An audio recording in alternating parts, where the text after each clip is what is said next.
Biografi Kiai Haji Abdurrahman Wahid atau Gus Dur. Beliau dikenal sebagai seorang ulama, guru bangsa, reformis, cendekiawan, pemikir, dan pemimpin politik Indonesia. Kiai Haji Abdurrahman Wahid atau Gus Dur menggantikan B.J. Habibie sebagai Presiden RI setelah dipilih MPR hasil pemilu 1999. Dia menjabat Presiden RI dari tanggal 20 Oktober tahun 1999 hingga Sidang Istimewa MPR 2001. Mantan Presiden keempat Indonesia ini lahir di Jombang, Jawa Timur, tanggal 7 September tahun 1940 dari pasangan Wahid Hasyim dan Solihah. Ia lahir dengan nama Abdurrahman Adahil atau Sang Penakluk, dan kemudian lebih dikenal dengan panggilan Gus Dur. Gus adalah panggilan kehormatan khas pesantren kepada anak kiai.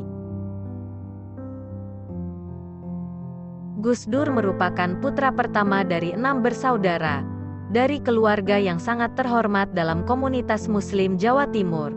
Kakek dari ayahnya, Kiai Haji Hasyim Asy'ari, adalah pendiri Nahdlatul Ulama atau NU, sementara kakek dari pihak ibu, Kiai Haji Bisri Syansuri, adalah pengajar pesantren. Ayah Gus Dur, Kiai Haji Wahid Hasyim, terlibat dalam gerakan nasionalis dan menjadi Menteri Agama pada 1949. Ibunya, Hajah Solehah, adalah putri pendiri Pondok Pesantren Denanyar Jombang.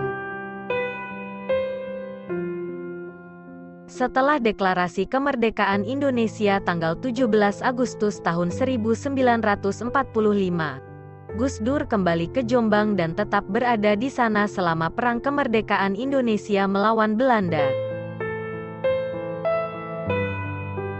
Akhir 1949, dia pindah ke Jakarta setelah ayahnya ditunjuk sebagai Menteri Agama.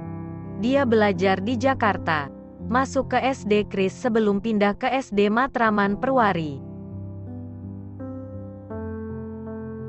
Gus Dur juga diajarkan membaca buku non-Islam, majalah, dan koran oleh ayahnya untuk memperluas pengetahuannya. Pada April tahun 1953, ayahnya meninggal dunia akibat kecelakaan mobil. Pendidikannya berlanjut pada 1954 di sekolah menengah pertama dan tidak naik kelas, tetapi bukan karena persoalan intelektual. Ibunya lalu mengirimnya ke Yogyakarta untuk meneruskan pendidikan. Pada 1957, setelah lulus SMP, dia pindah ke Magelang untuk belajar di pesantren Tegalrejo.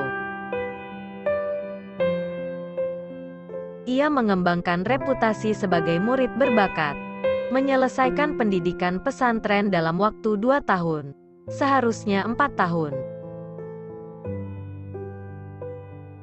Pada 1959, Gus Dur pindah ke pesantren Tambak Beras di Jombang dan mendapatkan pekerjaan pertamanya sebagai guru dan kepala madrasah. Gus Dur juga menjadi wartawan Horizon dan majalah Budaya Jaya. Pada 1963, Wahid menerima beasiswa dari Departemen Agama untuk belajar di Universitas Al-Azhar, Kairo, Mesir, namun tidak menyelesaikannya karena kekritisan pikirannya. Gus Dur lalu belajar di Universitas Baghdad.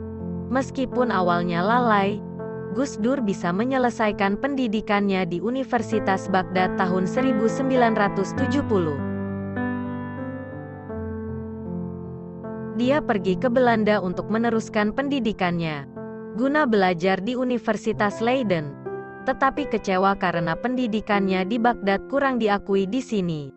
Gus Dur lalu pergi ke Jerman dan Prancis sebelum kembali ke Indonesia pada 1971.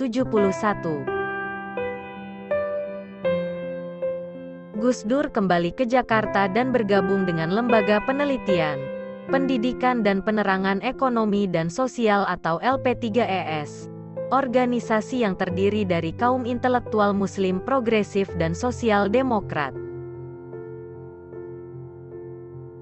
LP3ES mendirikan majalah Prisma di mana Gus Dur menjadi salah satu kontributor utamanya dan sering berkeliling pesantren dan madrasah di seluruh Jawa.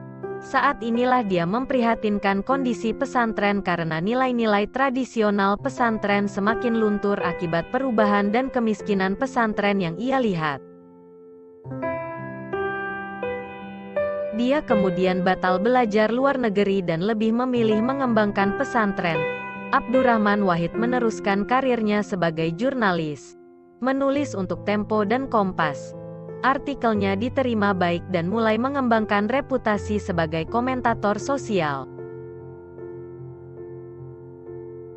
Dengan popularitas itu, ia mendapatkan banyak undangan untuk memberikan kuliah dan seminar, sehingga dia harus pulang pergi Jakarta dan Jombang.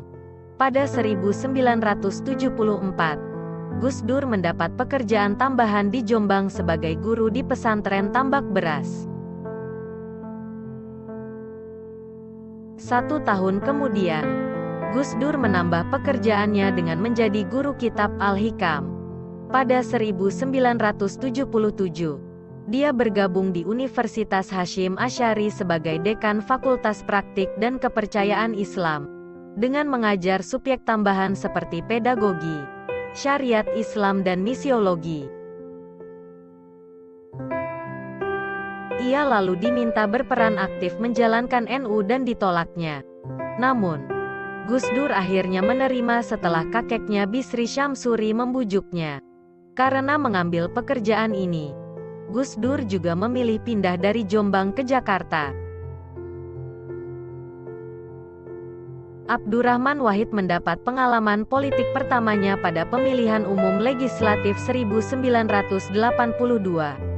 Saat berkampanye untuk Partai Persatuan Pembangunan atau P3, gabungan 4 partai Islam termasuk NU.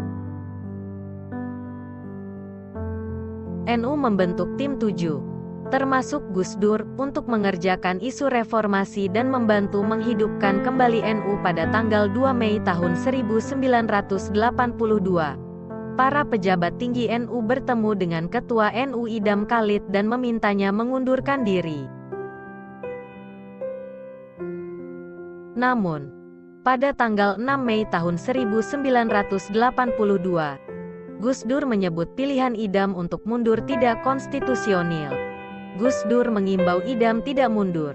Pada 1983, Soeharto dipilih kembali sebagai presiden untuk masa jabatan keempat oleh MPR dan mulai mengambil langkah menjadikan Pancasila sebagai ideologi negara. Dari Juni tahun 1983 hingga Oktober tahun 1983, Gus Dur menjadi bagian dari kelompok yang ditugaskan untuk menyiapkan respon NU terhadap isu ini. Gus Dur lalu menyimpulkan NU harus menerima Pancasila sebagai ideologi negara. Untuk lebih menghidupkan kembali NU, dia mengundurkan diri dari P3 dan partai politik agar NU fokus pada masalah sosial. Pada Musyawarah Nasional NU 1984, Gus Dur dinominasikan sebagai Ketua PBNU dan dia menerimanya dengan syarat mendapat wewenang penuh untuk memilih pengurus yang akan bekerja di bawahnya. Terpilihnya Gus Dur dilihat positif oleh Soeharto.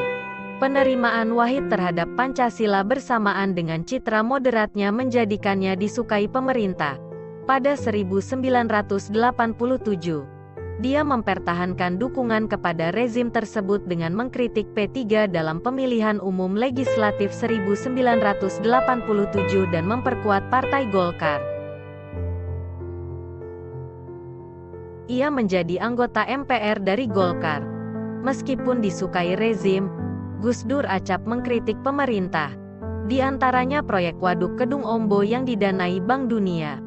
Ini merenggangkan hubungannya dengan pemerintah dan Soeharto. Selama masa jabatan pertamanya, Gus Dur fokus mereformasi sistem pendidikan pesantren dan berhasil meningkatkan kualitas sistem pendidikan pesantren sehingga menandingi sekolah sekular. Gus Dur terpilih kembali untuk masa jabatan kedua Ketua PBNU pada Musyawarah Nasional 1989. Saat itu, Soeharto, yang terlibat dalam pertempuran politik dengan ABRI, berusaha menarik simpati Muslim. Pada November tahun 1996, Gus Dur dan Soeharto bertemu pertama kalinya sejak pemilihan kembali Gus Dur sebagai Ketua NU Desember tahun itu. Juga dia bertemu dengan Amin Rais, anggota ICMI yang kritis terhadap kebijakan-kebijakan pemerintah. Juli tahun 1997 merupakan awal krisis moneter di mana Soeharto mulai kehilangan kendali atas situasi itu. Gus Dur didorong melakukan gerakan reformasi dengan Megawati dan Amin, namun terkena stroke pada Januari tahun 1998.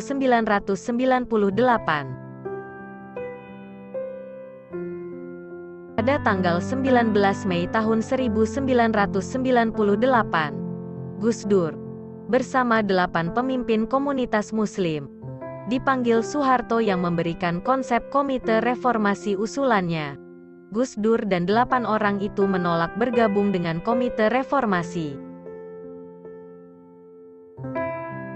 Amin, yang merupakan oposisi Soeharto paling kritis saat itu, tidak menyukai pandangan moderat Gus Dur terhadap Soeharto.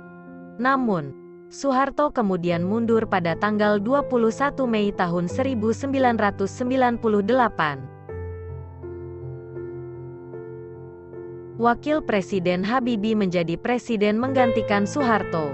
Salah satu dampak jatuhnya Soeharto adalah lahirnya partai politik baru. Dan pada Juni tahun 1998, komunitas NU meminta Gus Dur membentuk partai politik baru. Baru pada Juli tahun 1998, Gus Dur menanggapi ide itu karena mendirikan partai politik adalah satu-satunya cara untuk melawan Golkar dalam pemilihan umum.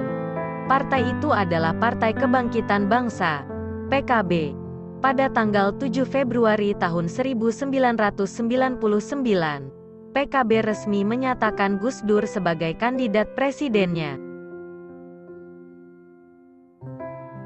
Pemilu April tahun 1999, PKB memenangkan 12% suara dengan PDIP memenangkan 33% suara. Pada tanggal 20 Oktober tahun 1999, MPR kembali mulai memilih presiden baru. Abdurrahman Wahid terpilih sebagai Presiden Indonesia keempat dengan 373 suara. Sedangkan Megawati hanya 313 suara. Semasa pemerintahannya, Gus Dur membubarkan Departemen Penerangan dan Departemen Sosial serta menjadi pemimpin pertama yang memberikan Aceh referendum untuk menentukan otonomi dan bukan kemerdekaan seperti di Timor Timur. Pada tanggal 30 Desember tahun 1999, Gus Dur mengunjungi Jayapura dan berhasil meyakinkan pemimpin-pemimpin Papua bahwa ia mendorong penggunaan nama Papua. Pada Maret tahun 2000, pemerintahan Gus Dur mulai bernegosiasi dengan Gerakan Aceh Merdeka, GAM. 2 bulan kemudian, pemerintah menandatangani nota kesepahaman dengan GAM. Gus Dur juga mengusulkan agar TEP MPRS nomor 29 MPR 1966 yang melarang Marxisme-Leninisme dicabut. Ia juga berusaha membuka hubungan diplomatik dengan Israel. Sementara dia juga menjadi tokoh pertama yang mereformasi militer dan mengeluarkan militer dari ruang sosial politik. Muncul 2 skandal pada tahun 2000. Yaitu skandal Bulogate dan Bruneigate, yang kemudian menjatuhkannya. Pada Januari tahun 2001, Gus Dur mengumumkan bahwa Tahun Baru Cina atau Imlek menjadi hari libur opsional. Tindakan ini diikuti dengan pencabutan larangan penggunaan huruf Tionghoa.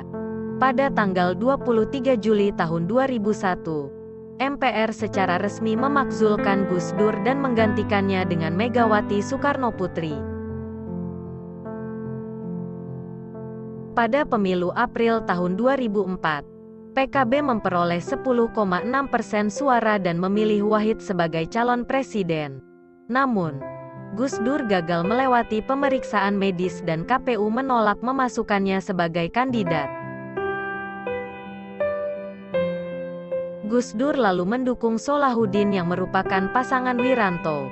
Pada tanggal 5 Juli tahun 2004, Wiranto dan Solahuddin kalah dalam pemilu. Di Pilpres putaran 2 antara pasangan Yudhoyono kalah dengan Megawati Muzadi, Gus Dur golput. Agustus tahun 2005, Gus Dur dalam koalisi Nusantara Bangkit Bersatu bersama Tri Sutrisno, Wiranto, Akbar Tanjung dan Megawati mengkritik kebijakan pemerintahan Susilo Bambang Yudhoyono, terutama dalam soal pencabutan subsidi BBM.